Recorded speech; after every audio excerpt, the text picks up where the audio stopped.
Dear students, आज हम start करेंगे ग्रुप ट्रांसफ़र रिएक्शंस। तो ये पेरिसाइक्लिक रिएक्शंस की अब लास्ट टाइप की रिएक्शंस बची हैं और इसके बाद हमारी पेरिसाइक्लिक रिएक्शंस जो हैं वो ख़त्म हो जाएंगी। तो अब ये ग्रुप ट्रांसफ़र रिएक्शंस क्या होती हैं?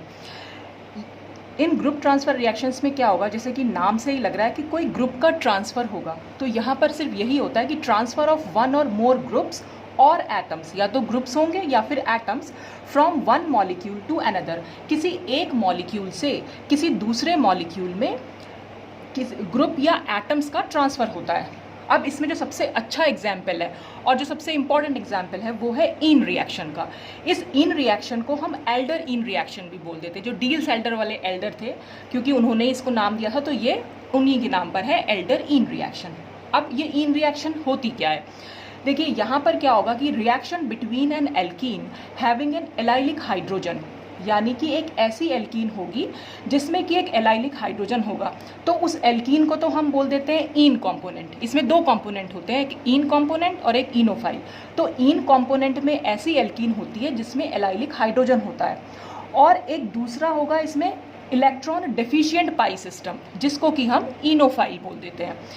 तो इनोफाइल और इन के बीच में जो रिएक्शन होती है उसको हम बोल देते हैं इन रिएक्शन। अब इसमें क्या होगा?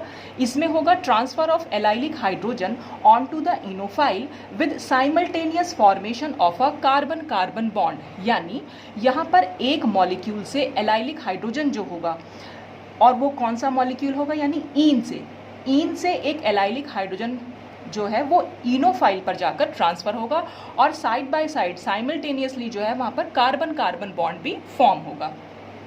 और ये हमेशा 6 मेंबर्ड साइक्लिक ट्रांजिशन स्टेट के थ्रू होती है, और ये थर्मल कंडीशन में होती है। तो ये सब इन रिएक्शन के बारे में था। अब देखते हैं कि रिएक्शन कैसे होती है।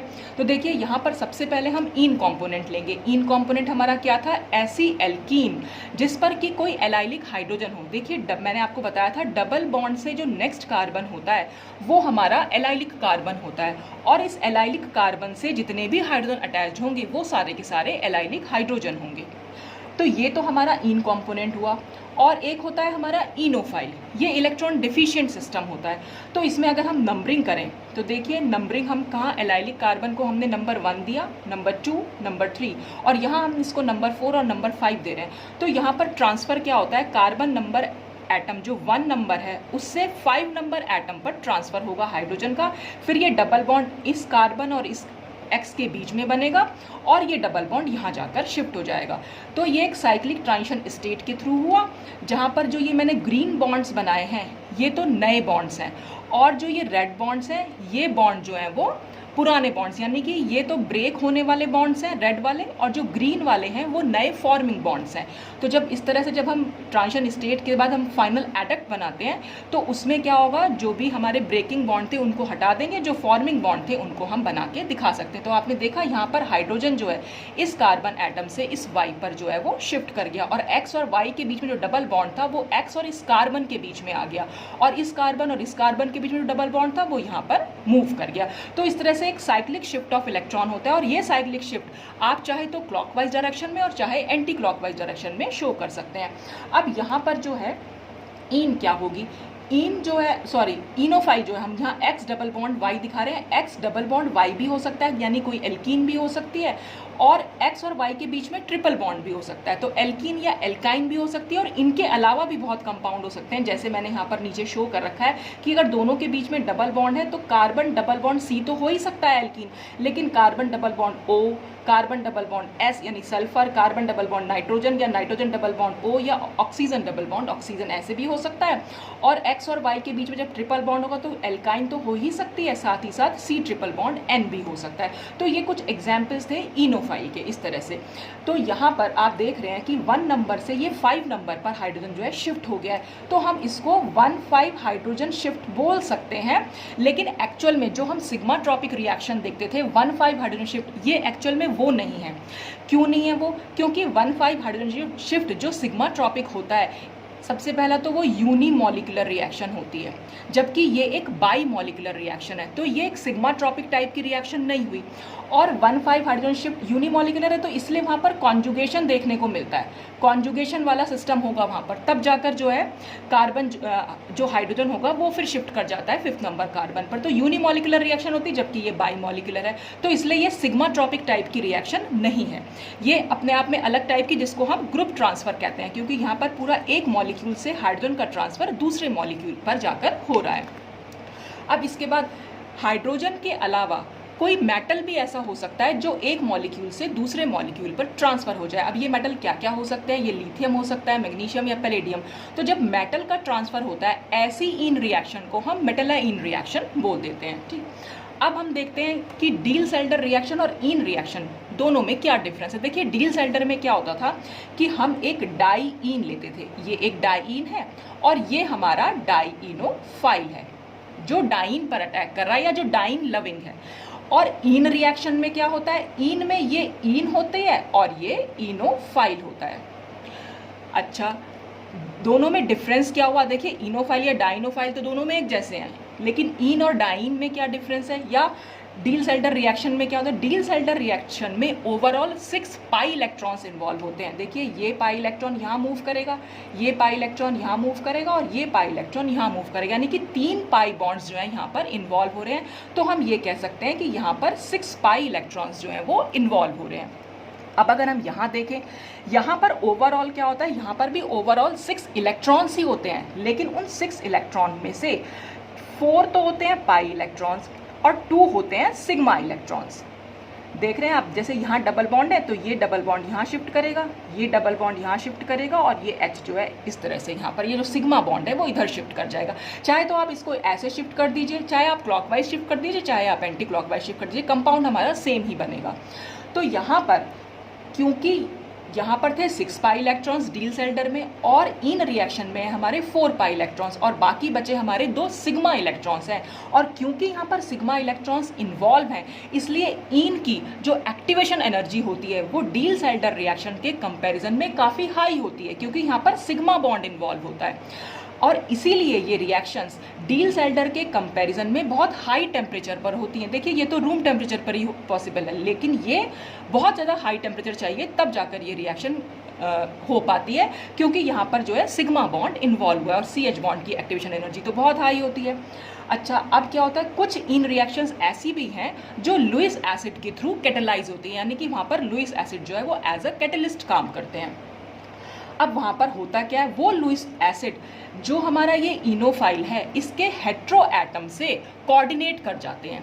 हेट्रो एटम से कैसे कोऑर्डिनेट करेंगे? देखिए, आपको पता ही होगा कि लुईस एसिड जो सेंट्रल एटम होता है लुईस एसिड में, जैसे BF3 में बोरॉन है, AlCl3 में Al है, इनके पास एम्प्टी p ऑर्बिटल्स होते हैं। देखिए, BF3 के बोरॉन के खाली हमारे पास सिर्फ 3 ही तो बॉन्ड बने हुए हैं, ये F, यहाँ पर F, ये F, 3 बॉन्ड बने, यानी कि कुल 6 इलेक्ट्रॉन्स हैं और इसके पास एक जो है p ऑर्बिटल एम्प्टी है।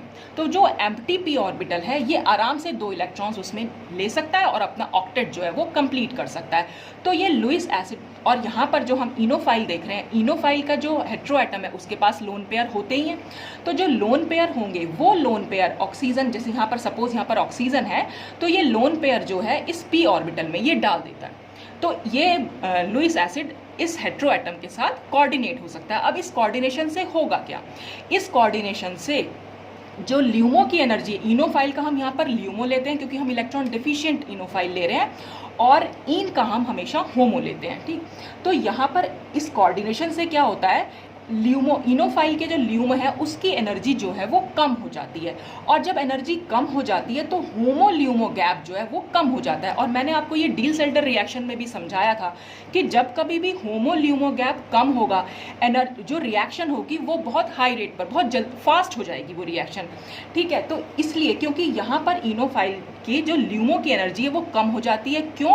क्योंकि लुईस एसिड जो है इसके साथ कोऑर्डिनेट कर जाता है। अब देखो ये होगा क्या, मान ली सपोज ये ऑक्सीजन है, मैं सिंगल ऐसे सिंपल ऑक्सीजन ही दिखा रही हूँ आपको कि अगर ये ऑक्सीजन के लोन पेयर हैं और सपोज इसने ये BF3 को दे दिए, तो अब ऑक्सीजन पर तो आ जाएगा पॉजिटिव चार्ज और BF3 पर आ जाएगा नेगेटिव चार्ज। और ये ऑक्सीजन कैसे अटैच्ड है, यहाँ सपोज कोई कार्बोनिल ग्रुप है, है, ठीक है। तो वो उससे अटैच्ड होगा। अब क्या होगा, जब इस पर पॉजिटिव चार्ज है और यहाँ पर हम दिखा रहे हैं कि इस तरह से ये जो स्ट्रक्चर हमने बनाया ये इस तरह से बनाया हुआ है, तो हमने यहाँ पर वो ईन दिखा रहे, इनोफाइल जहाँ पर जो एल्कीन टाइप जो है वो वहाँ पर रिएक्शन जहाँ पर होने वाली है। तो अब ये ऑक्सीजन पर जब पॉजिटिव चार्ज है तो ये बॉन्ड यहाँ पर शिफ्ट करेगा और ये कार्बन पर आ जाएगा पॉजिटिव चार्ज। तो जब इस कार्बन पर पॉजिटिव चार्ज आएगा तो ये इस डबल बॉन्ड को अपनी तरफ खींचेगा। तो जब ये डबल बॉन्ड को अपनी तरफ खींचेगा तो ओवरऑल जो ये एल्कीन वाला पार्ट है ये इलेक्ट्रॉन डेफिशिएंट हो जाएगा, क्योंकि अब इस पर पॉजिटिव चार्ज आ जाएगा। तो ये इलेक्ट्रॉन डेफिशिएंट जब हो जाता है तो ल्यूमो की एनर्जी हमेशा कम हो जाती है। ये बात मैंने आपको डील-सेल्डर रिएक्शन में बहुत अच्छे से समझाई थी, वहाँ पर जाकर आप चाहे तो चेक कर सकते हैं। देखिए होगा क्या, एक्चुअल में हुआ क्या, यहाँ पर हमने सपोज ईन ले रखी है और ये है हमारा इनोफाइल। अब ईन का हमारा सपोज ये हमारा होमो है और सपोज हमने ये कर लिया कि ये ल्यूमो है, और इनोफाइल का होमो हमने यहाँ बना दिया और ल्यूमो का यहाँ बना दिया।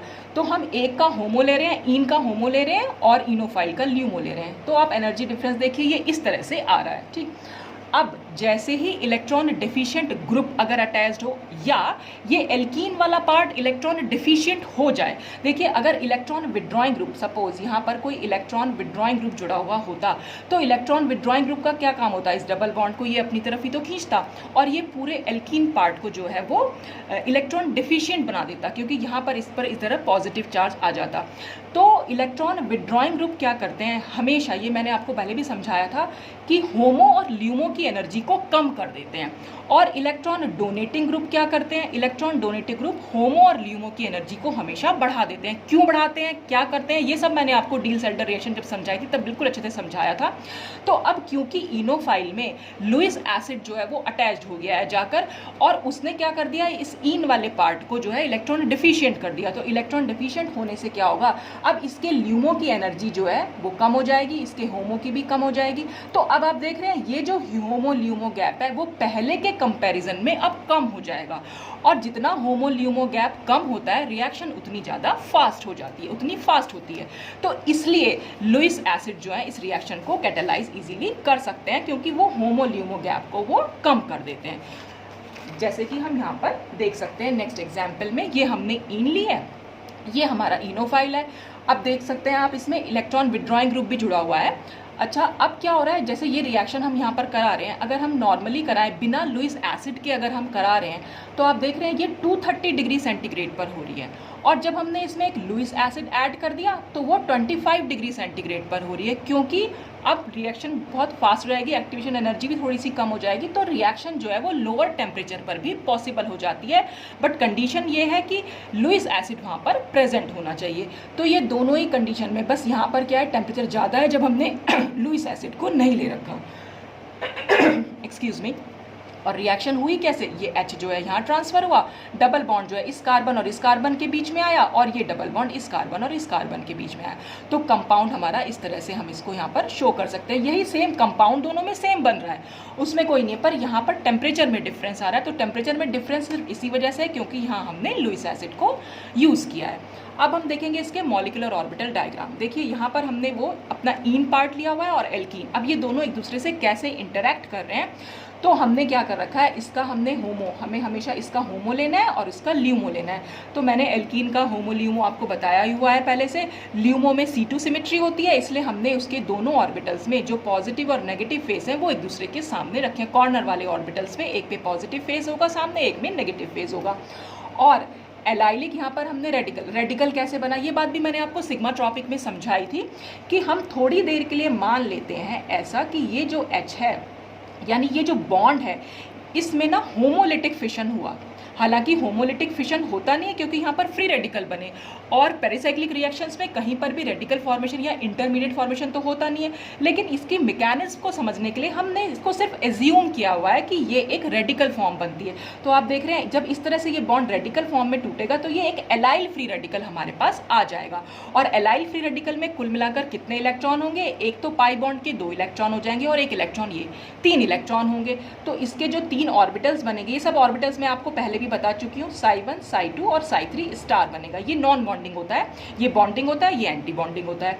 तो अब हम 3 इलेक्ट्रॉन अगर हम भरेंगे तो हमने इस तरह से भरा, और मैंने आपको हमेशा बताया कि साई 1 में हर किसी कंपाउंड के हमेशा m सिमेट्री होती है और ऊपर C2 सिमेट्री होती है।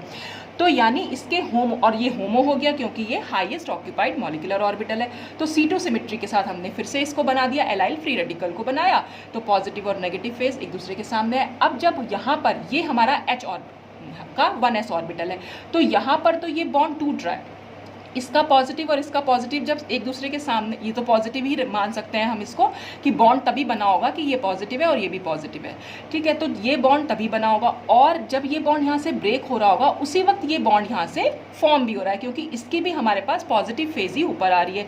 तो आराम से हम कह सकते हैं एक तरह से सुपराफेशियल मैनर में ये रिएक्शन हो जाती है।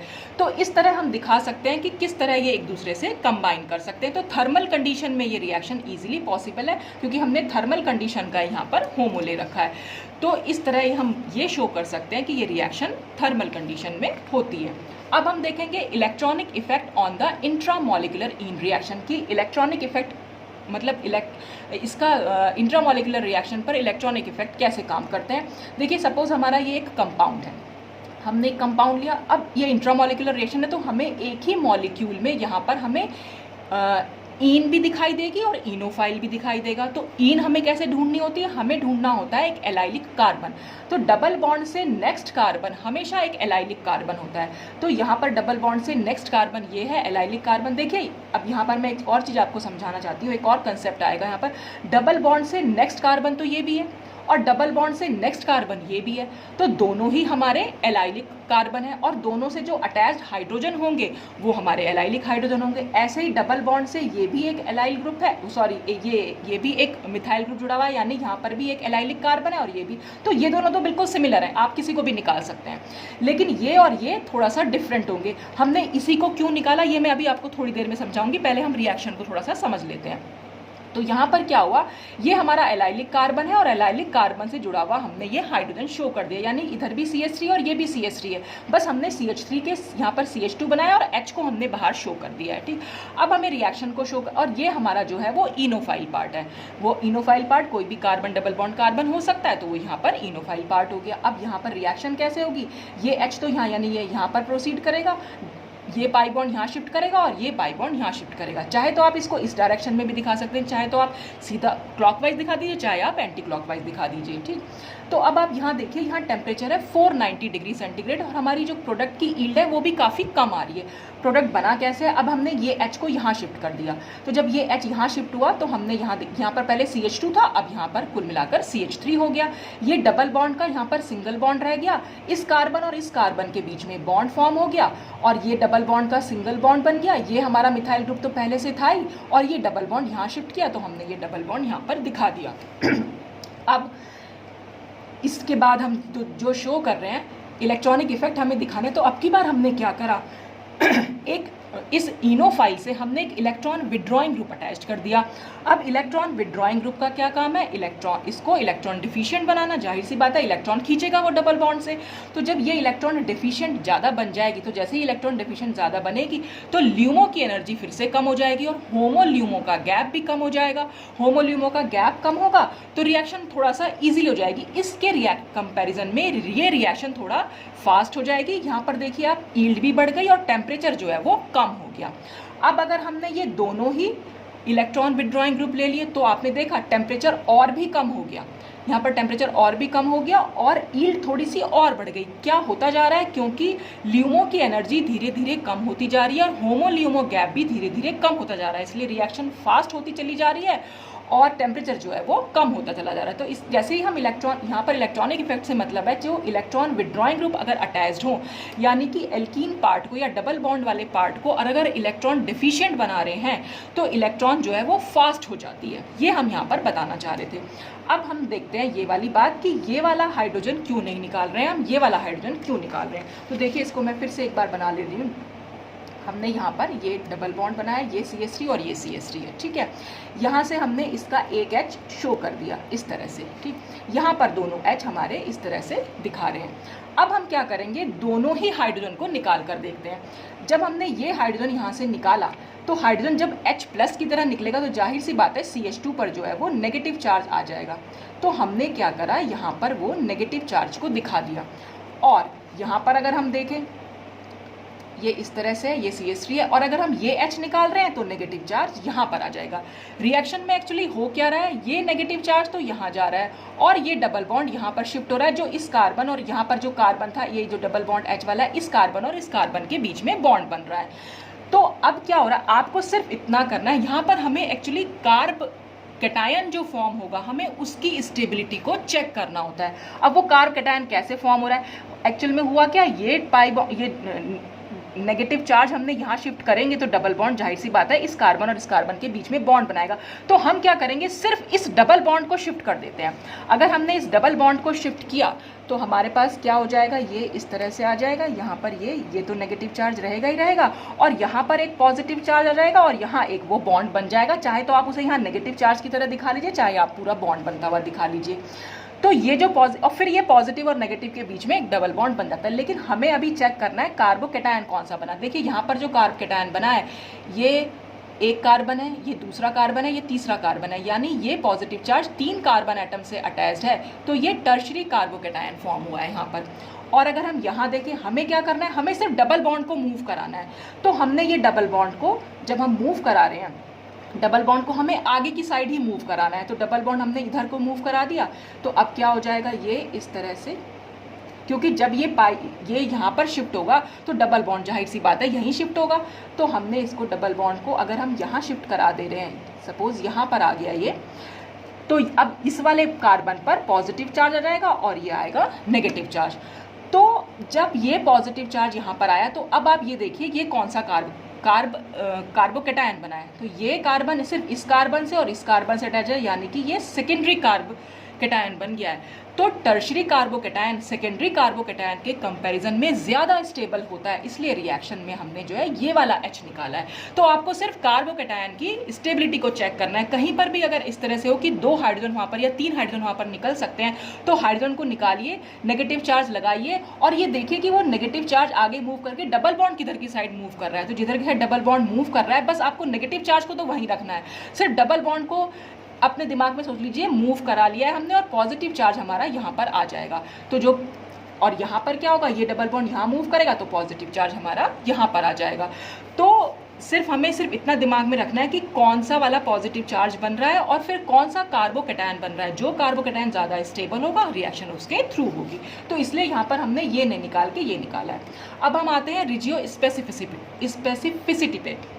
अब ये रिजियो स्पेसिफिक रिएक्शंस क्या होती हैं, यहाँ पर हमें सिर्फ पोजीशन देखनी है कि ये हाइड्रोजन जब शिफ्ट कर रहा है तो वो इस कार्बन पर शिफ्ट करेगा डबल बॉन्ड के, या इस कार्बन पर शिफ्ट करेगा। बस हमें यहाँ पर ये रिजियो स्पेसिफिसिटी को एक्सप्लेन कर रहा है। एक रिजियो सिलेक्टिव रिएक्शन होती है, एक रिजियो स्पेसिफिक रिएक्शंस होती है। रिजियो स्पेसिफिक में क्या होगा, एक पर्टिकुलर आइसोमर ही बन के आता है, एक पर्टिकुलर। और रिजियो सिलेक्टिव रिएक्शन में मोर देन 1 बनते हैं, यानी एक मेजर प्रोडक्ट बनता है और दूसरा माइनर प्रोडक्ट बनता है। लेकिन देखते हैं हम दोनों में जहाँ पर भी रिजियो वर्ड लग गया, इसका मतलब हम वहाँ पोजीशन चेक कर रहे हैं। ये बात मैंने आपको पहले भी एक्सप्लेन की हुई है। तो हम सिर्फ यहाँ चेक करें ये हाइड्रोजन किस पोजीशन पर जा रहा है। तो जिस पोजीशन पर जाएगा, अब हम कैसे डिसाइड करेंगे ये, तो उसके लिए हमें यहाँ पर सबसे पहले ये जो हमने इनोफाइल लिया है, तो जो इसमें इलेक्ट्रॉन विड्रॉइंग ग्रुप अटैच्ड है उसकी पोजीशन देखेंगे। इलेक्ट्रॉन विड्रॉइंग ग्रुप क्या करता है, इलेक्ट्रॉन विड्रॉइंग ग्रुप से नेक्स्ट कार्बन हमारा होता है अल्फा और उससे नेक्स्ट कार्बन हमारा हो गया बीटा। तो सबसे पहले तो हम ये अल्फा और बीटा लिख देंगे। अब क्या होगा, इलेक्ट्रॉन विड्रॉइंग ग्रुप जैसा कि मैंने आपको बताया कि इसको इलेक्ट्रॉन डिफिशिएंट बना देता है। किस तरह से, देखिए अगर मैं ये बॉन्ड जो है यहाँ पर शिफ्ट कर दूँ तो ये डबल बॉन्ड यहाँ शिफ्ट हो जाएगा, और जब ये डबल बॉन्ड यहाँ शिफ्ट होगा तो इस कार्बन पर यानी बीटा कार्बन पर पॉजिटिव चार्ज आ जाएगा। ठीक है, अब अगर हम इसको इस तरह से भी समझ सकते हैं, और या हम ये भी कह सकते हैं कि हमेशा इलेक्ट्रॉन विड्रॉइंग ग्रुप जो होता है वो हमेशा बीटा पोजीशन पर पॉजिटिव चार्ज बनाता है। देखिए अगर ये पॉजिटिव चार्ज, सपोज मैं दोबारा से यहाँ बना देती हूँ, अगर ये हमारा इलेक्ट्रॉन विड्रॉइंग ग्रुप है, अगर यहाँ पर हम पॉजिटिव चार्ज दिखाएं और यहाँ नेगेटिव दिखाएं, तो आप देख रहे हैं इलेक्ट्रॉन विड्रॉइंग ग्रुप एक तो यहाँ पर ऑलरेडी पॉजिटिव चार्ज है, ऊपर से यहाँ इलेक्ट्रॉन विड्रॉइंग ग्रुप लग गया है, तो ये इसे और खींच रहा है, तो यानी इसे और पॉजिटिव बना रहा है, और हमें तो इसका पॉजिटिव चार्ज को कम करना होता है। तो वो कम कैसे, तो इसका मतलब यहाँ पॉजिटिव चार्ज ज़्यादा स्टेबल नहीं रहेगा, इसलिए पॉजिटिव चार्ज हमेशा यहाँ होता है और यहाँ होता है नेगेटिव चार्ज। अब ये नेगेटिव चार्ज को स्टेबल कर देगा, क्योंकि यहाँ पर ये इलेक्ट्रॉन विड्रॉइंग ग्रुप है, तो ये नेगेटिव चार्ज को अपनी तरफ खींचेगा। तो जब ये खींचेगा तो इसका मतलब नेगेटिव चार्ज को कम कर देगा, तो ये नेगेटिव चार्ज यहाँ पर स्टेबल रहेगा। तो इस तरह से हम ये तो आप इसको ऐसे भी समझ सकते हैं कि ये बीटा पोजीशन पर पॉजिटिव चार्ज लगा देगा।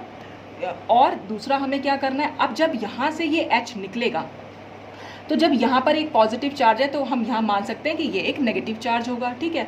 और यहाँ से H प्लस की तरह निकलता है हमेशा, तो जो H प्लस होगा, H पे पॉजिटिव चार्ज है, वो कहाँ पर जाकर जुड़ेगा, जहाँ पर नेगेटिव चार्ज होता है, इसलिए H जो है वो हमेशा यहाँ जाकर जुड़ता है। और अब जब क्या होगा, यहाँ पर हमने ये जो H यहाँ पर चला गया, अब जो यहाँ पर नेगेटिव चार्ज आएगा, वो नेगेटिव चार्ज इस बॉन्ड, इस कार्बन और इस कार्बन के बीच में डबल बॉन्ड बनाएगा, और ये डबल बॉन्ड ऊपर जाकर शिफ्ट होगा, मतलब यहाँ पर नेगेटिव चार्ज बन जाएगा।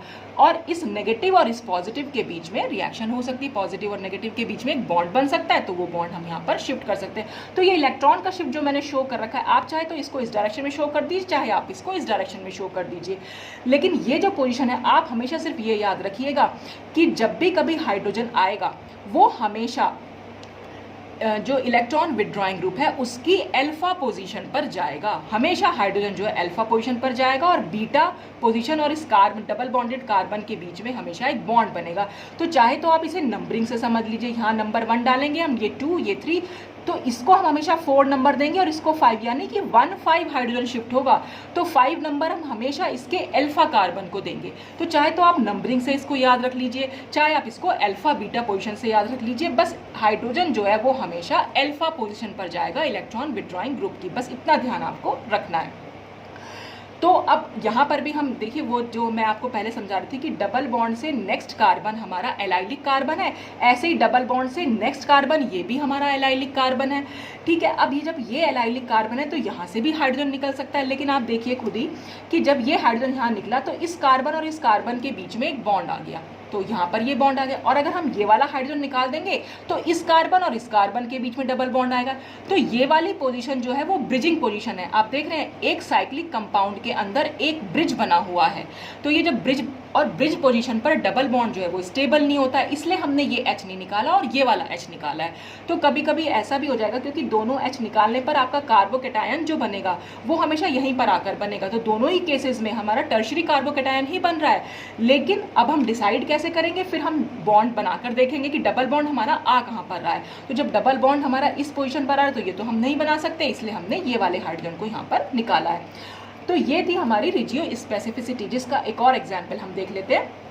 यहाँ पर क्या है, अब ये तो हमारा X हमारा सपोज कोई इलेक्ट्रॉन विड्रॉइंग ग्रुप है, ठीक है, तो ये तो हमारा इनोफाइल हो गया, और ये हमारा जो हम इन कंपोनेंट ले रहे हैं, तो डबल बॉन्ड से नेक्स्ट कार्बन एलाइलिक कार्बन है, तो यहाँ पर आप देख रहे हैं ये भी एलाइलिक कार्बन है, ये भी एलाइलिक कार्बन है, ये भी एलाइलिक कार्बन है, और यहाँ पर आप देखें डबल बॉन्ड से ये भी एलाइलिक कार्बन है और ये भी एलाइलिक कार्बन है। अब हम कौन सा डबल बॉन्ड यहाँ पर यूज़ करें, तो देखिए अगर ये वाले डबल बॉन्ड की बात करें तो ये डबल बॉन्ड यहाँ पर भी सब्स्टिट्यूटेड है, यहाँ पर सब्स्टिट्यूटेड है, ये सब्स्टिट्यूटेड है, यहाँ पर सिर्फ एक H है, और इस डबल बॉन्ड में एक H यहाँ है और एक H यहाँ है, यानी ये वाला डबल बॉन्ड तो ट्राई सब्स्टिट्यूटेड है और ये वाला डबल बॉन्ड सिर्फ डाई सब्स्टिट्यूटेड है। तो इस बॉन्ड के कंपैरिजन में ये वाला डबल बॉन्ड स्टेरिकली हिंडर्ड है, और हमें स्टेरिकली हिंडर्ड नहीं चाहिए, तो इसलिए रिएक्शन जो है वो इस पोजीशन पर जाकर होगी। अब इसमें भी हम ये कैसे डिसाइड कर रहे हैं कि ये वाला H निकालें या ये वाला H निकालें। देखिए ये वाला H भी एक रिंग से अटैच्ड है, तो ये वाला H भी स्टेरिकली हिंडर्ड है, तो ये H ना निकल के यहाँ से ये वाला H जो है वो निकलता है। तो हमने इसको नंबर 1, ये नंबर 2 और ये नंबर 3, यानी ये एलाइलिक पोजीशन हमारी ये थी, और एलाइलिक पोजीशन कार्बन था यहाँ पर, और इस कार्बन से हमारे 3 हाइड्रोजन जुड़े हुए थे, तो हमने एक हाइड्रोजन को यहाँ पर शिफ्ट कर दिया। तो जो ये CH2 था अब ये CH3 हो जाएगा, और मतलब डबल बॉन्ड हमें तो यहाँ से रिएक्शन करानी है, हाँ ये वाली रिएक्शन हम इसमें तो नहीं करानी, हमें यहाँ पर रिएक्शन करानी है। तो अब क्या होगा, ये जो 1 नंबर वाला हाइड्रोजन है, क्योंकि वो इलेक्ट्रॉन विड्रॉइंग ग्रुप की अल्फा पोजीशन पर ही जाएगा, तो हम ये इस H को यहाँ शिफ्ट कर देंगे और ये 4 और इस 2 के बीच में बॉन्ड बन जाएगा। तो अब आप देख रहे हैं कैसे बॉन्ड बना, तो जब ये H यहाँ से मूव करेगा तो ये इस 1 और 2 के बीच में एक डबल बॉन्ड आ जाएगा, वो डबल बॉन्ड हमने यहाँ पर शो कर ही दिया है।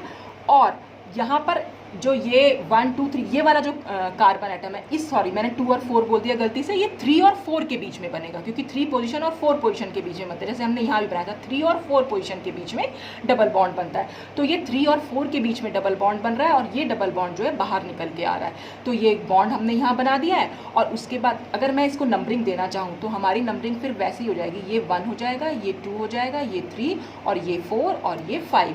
तो आप देख रहे हैं 1 2 के बीच में डबल बॉन्ड आ गया, क्योंकि H यहाँ से निकल चुका है। चाहे आप H को यहाँ मूव करा दीजिए ऐसे करा के, और चाहे H को आप ऐसे मूव करा दीजिए। तो 1 2 के बीच में डबल बॉन्ड आया, 2 3 वाला डबल बॉन्ड हटेगा और इसके बीच में बॉन्ड बन जाएगा 3 4 के। तो 2 3 के बीच में डबल बॉन्ड हट गया और 3 4 के बीच में बन गया है। 4 5 वाला भी बॉन्ड बाहर आ जाएगा, वो इनके बीच में बॉन्ड बनाएगा जो हाइड्रोजन निकल के आती है।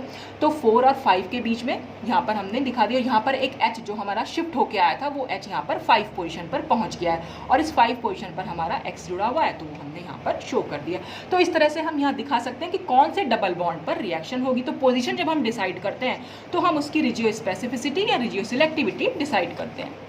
अब नेक्स्ट आती है कार्बोनिल ईन रिएक्शन। अब ये कार्बोनिल ईन रिएक्शंस क्या होती हैं? कार्बोनिल ईन में क्या होगा, जो इनोफाइल है उसमें कोई ना कोई कार्बोनिल ग्रुप अटैच्ड होगा और ये बहुत इजी रिएक्शन होती है, क्योंकि इसमें जो H हमें ट्रांसफर करना है वो ऑक्सीजन पर ट्रांसफर करना होता है। ये ऑक्सीजन पर चला जाएगा और इस डबल बॉन्ड और यहाँ इसके बीच में रिएक्शन हो जाएगी। ये डबल बॉन्ड हमारा 1 2 पोजीशन के बीच में शिफ्ट कर जाएगा। तो यहाँ पर क्या हुआ, O के पास अगर हमने H को शिफ्ट कर दिया और ये डबल बॉन्ड हमारा बाहर निकल के, मतलब इस डबल बॉन्ड को अगर हम ऐसे शिफ्ट कर दें और इस डबल बॉन्ड को हम यहाँ शिफ्ट कर दें और ये H जो है यहाँ शिफ्ट कर दें, तो ये तो OH हो जाएगा। ये डबल बॉन्ड अब सिंगल बॉन्ड बन जाएगा और इस डबल बॉन्ड और इस 3 वाले कार्बन के बीच में ये बॉन्ड बनेगा और 3 वाले कार्बन से क्योंकि एक R अटैच्ड है तो वो R बना दिया और ये डबल बॉन्ड भी हमारा सिंगल बॉन्ड में चेंज हो गया है, तो हमने सिंगल बॉन्ड दिखा दिया और 1 2 के बीच में डबल बॉन्ड आ गया है।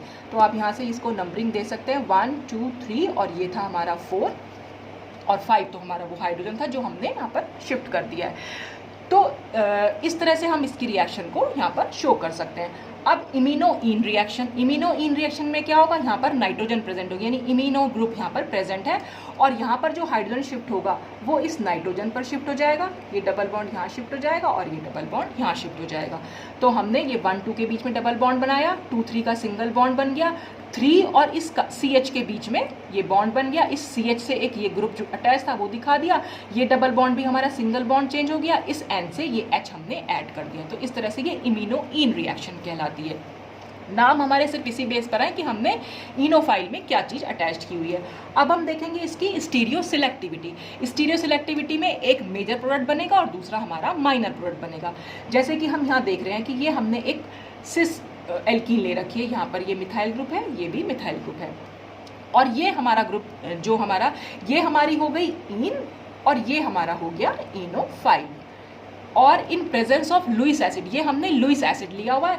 लुइस एसिड की प्रेजेंस में ये रिएक्शन हो रही है और हमारे पास एक मेजर और एक माइनर, दोनों में डिफरेंस क्या आ रहा है, एक में ये CO2Me और Me दोनों एक दूसरे से सिस पोजीशन पर है और यहाँ पर दोनों एक दूसरे से ट्रांस है। तो अब ये कैसे हो पा रहा है, तो वो हम यहाँ पर देखेंगे।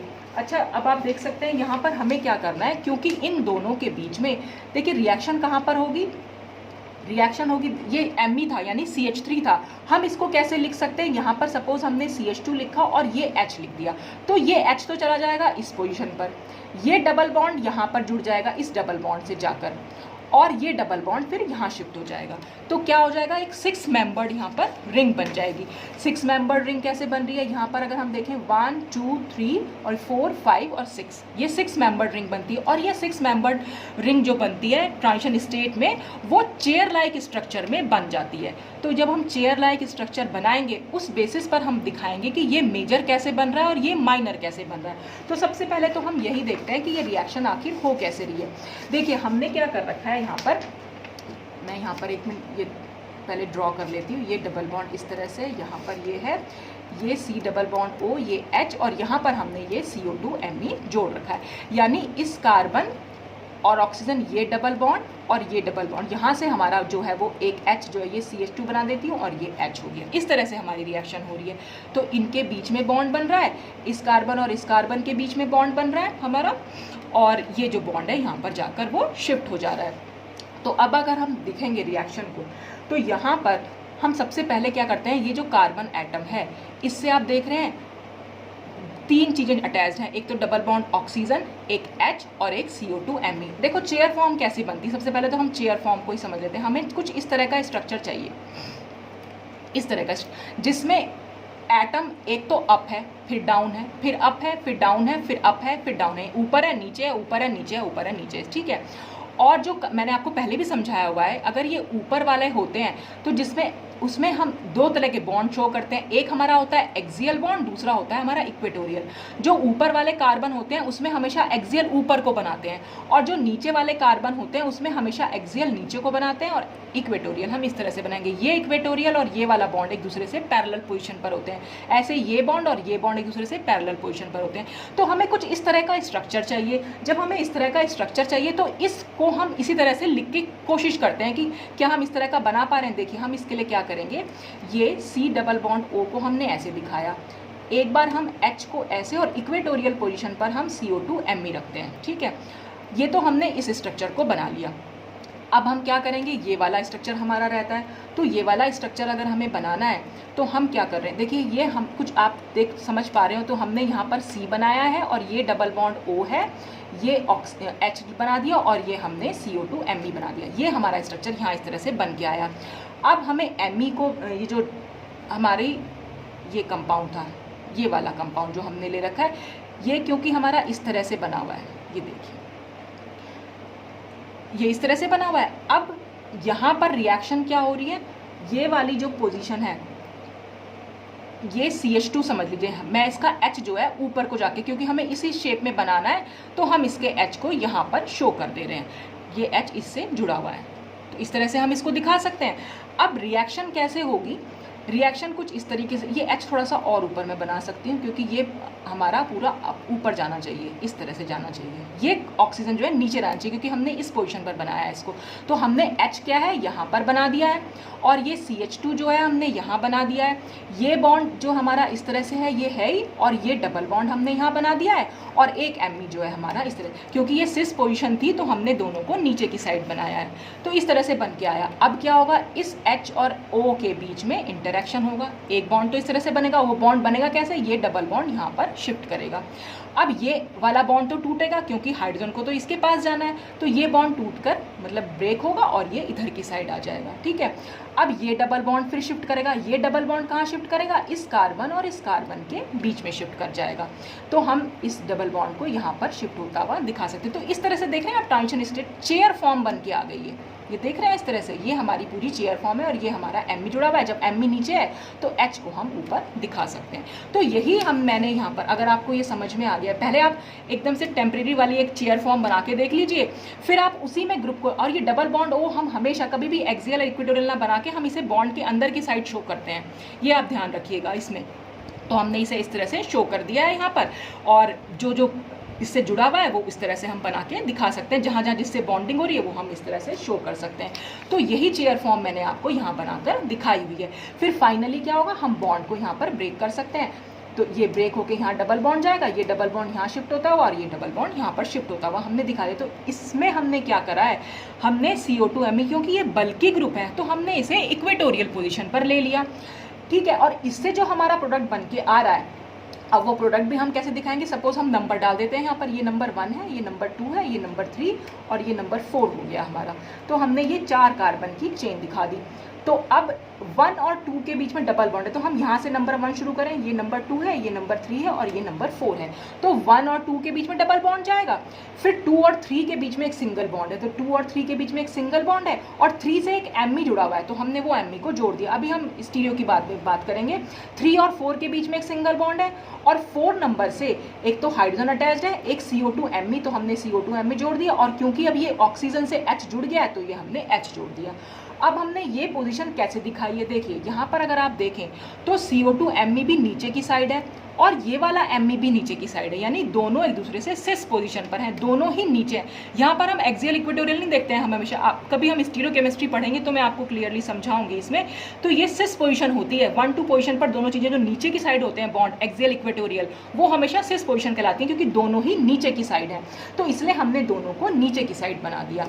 अब ये तो बना हमारा मेजर प्रोडक्ट जो कि मैंने यहाँ बना रखा है। माइनर के लिए क्या कर सकते, माइनर के लिए हम ये भी तो सोच सकते हैं कि ये CO2Me जो है ऊपर चला गया। हमने इसको इक्वेटोरियल क्यों बनाया था, क्योंकि जितने भी बल्कि ग्रुप्स होते हैं अगर हम उन्हें एक्सियल बना देंगे तो वहाँ पर 1,3 डायएक्सियल इंटरेक्शन हो जाता है, स्टेरिक हिंड्रेंस जिसको हम कह सकते हैं। तो हम जनरली कोशिश करते हैं कि चेयर फॉर्म में जब भी हम बल्कि ग्रुप बनाएं, जितनी कोशिश हो सके उसको हम हमेशा इक्वेटोरियल पोजिशन पर बनाते हैं। तो अगर हम एक्सियल पर बना देंगे तो एक्सियल पर बनाने से क्या होगा, ये स्टेरिक हिंड्रेंस क्रिएट करेगा, 1,3 डायएक्सियल इंटरेक्शन होगा यहाँ पर। तो इससे क्या होगा, जब अब की बार इससे यहाँ पर CO2 ऊपर की साइड है और Me जो है वो नीचे की साइड है। तो हमने CO2 को ऊपर बनाया, CO2Me को ऊपर बनाया और इस Me को नीचे बना दिया। तो ये माइनर क्यों है, क्योंकि यहाँ पर हमने CO2Me को एक्सियल पोजीशन पर ले लिया था, जबकि हमें उसे इक्वेटोरियल में लेना चाहिए। तो मेजर और माइनर इस तरह से बनते हैं। अब एक बात और है, यहाँ पर हमने दोनों को बिलो द प्लेन दिखा रखा है और यहाँ पर अबव द प्लेन दिखाया है। तो इसका मतलब ये नहीं कि ये दोनों कंपाउंड डिफरेंट है, ये दोनों कंपाउंड हमारे सेम बने। आपको दोनों को सिस दिखाना है, चाहे तो आप दोनों को अबव दिखा दीजिए, चाहे आप दोनों को बिलो दिखा दीजिए। देखिए ये पोजीशन को आप इस पोजीशन में भी चेंज कर सकते हैं। अगर आपने स्टीरियो पढ़ी हो तो वहाँ पर सिंगल बॉन्ड के अराउंड क्योंकि रोटेशन पॉसिबल होती है तो हम वहाँ पर सिंगल बॉन्ड को रोटेट करके दिखा सकते हैं। देखिए यहाँ पर अगर मैं ये स्ट्रक्चर दोबारा से ड्रॉ करूँ, ये डबल बॉन्ड है, ये हमारा ये इस तरह से ये हमने OH बना रखा है, ये ऊपर हमारा CO2Me है और नीचे हमारा Me है। तो अगर मैं इसे इस तरह से जो हमारा सॉहर्स रिप्रेजेंटेशन होता है अगर मैं उस तरह से दिखाना चाहूँ तो देख रहे हैं आप, ये वाला बॉन्ड हमने इस तरह से बनाया। सॉहर्स में क्या होता है, वाई की पोजीशन में बनते हैं हमेशा जो स्ट्रक्चर्स बनते हैं। देखिए अगर ये बिलो द प्लेन है तो जाहिर सी बात है यहाँ पर एक हाइड्रोजन भी होगा जो अबव द प्लेन होगा, ऐसे यहाँ पर भी एक हाइड्रोजन होगा जो अबव द प्लेन होगा। तो ये देख रहे हैं आप, ये एक वाई की पोजीशन बन गई। तो ये जो स्ट्रक्चर होता है इस तरह का, जो इस तरह यानी इस तरह से जो आता है या इस तरह से जो आता है वो हमेशा प्लेन में होते हैं स्ट्रक्चर्स। तो ये OH हमारा प्लेन में है और ये जो बॉन्ड है वो हमारा प्लेन में है।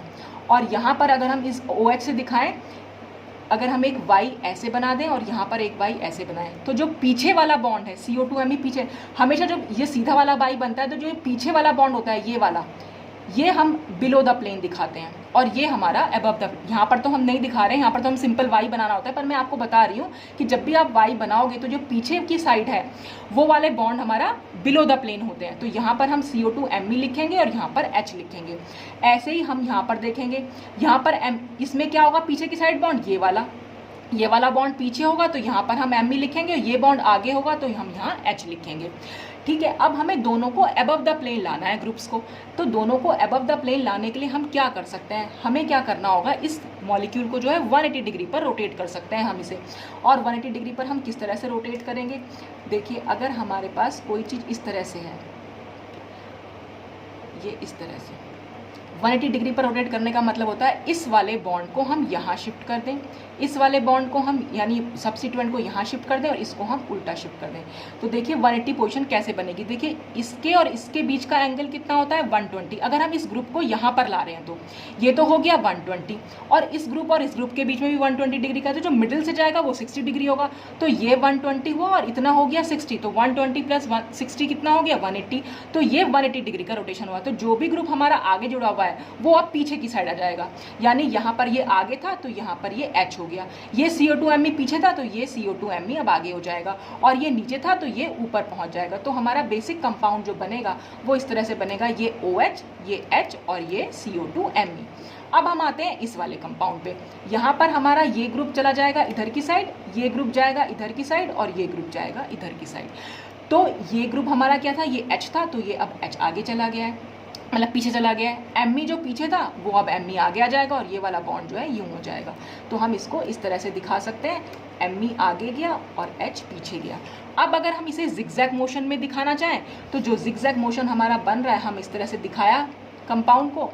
और जो ये दोनों पास पास वाले ग्रुप्स हैं, आप कोई भी दो मतलब काउंट करके आप बना लीजिए, और जो भी पास पास वाले ग्रुप्स हैं, अब क्योंकि देख रहे हैं आप ये Me जो है वो आगे की साइड आ गया है और ये CO2Me भी अब आगे की साइड आ गए, दोनों के दोनों आगे की साइड आ गए हैं। तो वही हमने यहाँ पर शो कर रहा था कि दोनों के दोनों को हमने आगे की साइड जो है वो शिफ्ट कर दिया है। तो ये दोनों कंपाउंड जो है हमारे वो सेम बने हैं। तो ये डिफरेंट कंपाउंड नहीं है। तो चाहे आप दोनों को अबव द प्लेन दिखा सकते हैं, चाहे आप दोनों को बिलो द, लेकिन मेजर ये बनेगा और माइनर ये बनेगा। क्यों बनेगा वो हमने इसकी ट्रांजिशन स्टेट में जाकर देख लिया। अभी की लास्ट 2 रिएक्शंस और बची हुई हैं। वीडियो ऑलरेडी बहुत लंबी हो चुकी है, मैं फटाफट से इसको खत्म करने की कोशिश करती हूँ। बहुत ही इंपॉर्टेंट रिएक्शन है। देखिए ये हमने लुईस एसिड लिया हुआ है, यहाँ पर एक इंट्रामोलिकुलर रिएक्शन हो रही है। ये जो है कार्बोनिल इन रिएक्शन होगी, तो कार्बोनिल कंपाउंड हमें दिखाई दे रहा है और ये डबल बॉन्ड है। डबल बॉन्ड से नेक्स्ट कार्बन हमारा जो है वो एलाइलिक कार्बन हो गया और इससे जुड़ा हुआ हाइड्रोजन हो गया। तो यहाँ पर क्या है, वही 6 मेंबर्ड रिंग बन जाएगी। इसको मैंने नंबरिंग दे रखी है, ये 1 2 3 4 5 6 और साथ ही साथ एक रिंग और बन रही है। देख रहे हैं आप, 2 6 मेंबर्ड रिंग यहाँ पर फॉर्म होके आ रही है।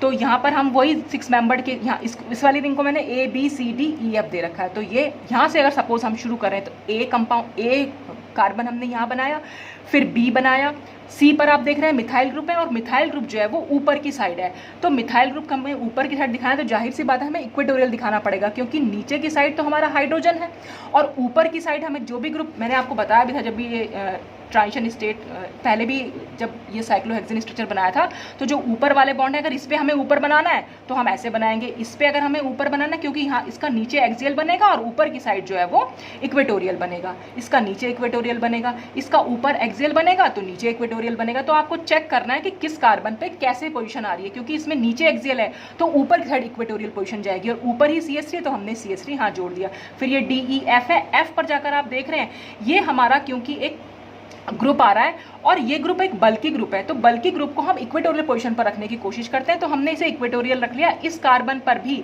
जो H होगा हमारा वो ऊपर की साइड, यानी H जो एक्सियल पोजीशन ऊपर की साइड जाएगी और इक्वेटोरियल पोजीशन जो है वो नीचे की साइड जाएगी, वो हमने यहाँ दिखा दी।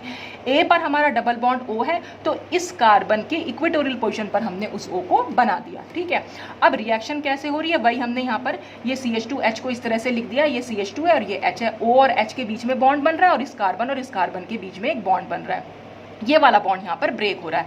तो फिर हमने जैसे ये बना था हमने उसी तरह से यहाँ पर बना के दिखाई। डबल बॉन्ड यहाँ शिफ्ट हो जाएगा तो O और H के बीच में बन जाएगा, तो हमने OH। अब ये OH तो ऊपर ही की साइड रहा और यहाँ पर एक H ऑलरेडी प्रेजेंट है जो नीचे की साइड है, तो हमने उस H को नीचे की साइड बना दिया। अब इस कार्बन और इस कार्बन के बीच में बॉन्ड बन गया तो हमने वो बॉन्ड शो कर दिया। इक्वेटोरियल पोजिशन पर क्योंकि ये बल्कि ग्रुप हमारा आ रहा था और इस बल्कि ग्रुप का जो डबल बॉन्ड था वही यहाँ पर शिफ्ट हुआ था, तो वो हमने शिफ्ट कर दिया यहाँ पर। और ये वाला जो बॉन्ड था CH बॉन्ड, ये यहाँ पर शिफ्ट होकर डबल बॉन्ड बना लिया और इससे एक CH3 तो अटैच्ड है ही, इससे यहाँ पर एक हाइड्रोजन यहाँ अटैच्ड है और इसकी हाइड्रोजन यहाँ पर अटैच्ड है। तो इसको जब हम इस टाइप के स्ट्रक्चर में लिखेंगे तो आप देख रहे हैं CH3 और OH क्योंकि दोनों ही ऊपर की साइड है तो हमने दोनों ऊपर की साइड बनाए, और इसमें H तो ऊपर की साइड है लेकिन ये जो बल्कि ग्रुप है वो नीचे की साइड है, इसलिए हमने इसमें इसे नीचे की साइड बनाया। तो ट्रांजिशन स्टेट आपको बना के देखनी पड़ेगी। जब भी कभी आपको इस साइक्लोहेक्सेन टाइप का स्ट्रक्चर दिखेगा हमेशा आपको चेयर फॉर्म ही बना के देखनी चाहिए, चाहे कभी भी कोई भी कैसी भी टाइप की रिएक्शन हो, हमेशा हम उसमें इस टाइप की रिएक्शन, जब भी कभी साइक्लोहेक्सेन टाइप का रिएक्शन होगा हमेशा चेयर फॉर्म आप जरूर बना के देखिएगा, तभी आप इसको सही कर सकते हैं। अब हम एक छोटा सा लास्ट एग्जाम्पल और देख लेते हैं। देखिए यहाँ पर आपको सिर्फ इसलिए एग्जाम्पल दिया कि यहाँ पर हम देखें तो डबल बॉन्ड से नेक्स्ट कार्बन ये भी है, डबल बॉन्ड से नेक्स्ट कार्बन ये भी है और ये भी है। ये दोनों कार्बन तो सेम है, इसमें तो कोई फर्क नहीं पड़ेगा, लेकिन इस कार्बन और इस कार्बन में क्योंकि हमने यहाँ से हाइड्रोजन क्यों नहीं निकाला, सिर्फ ये हाइड्रोजन क्यों निकाला है हमने, तो फिर उसके लिए यहाँ पर हमें ये देखना पड़ेगा। एक तो वो कंडीशन जो मैंने आपको बताई थी वो भी आप ध्यान से रख सकते हैं, और दूसरा ये भी है यहाँ पर कि हमें इलेक्ट्रॉन रिच एल्कीन चाहिए होती। जो कार्बन इलेक्ट्रॉन रिच होगा हम हमेशा उससे अटैच जो कार्बन होता है उसी का हाइड्रोजन निकालते हैं।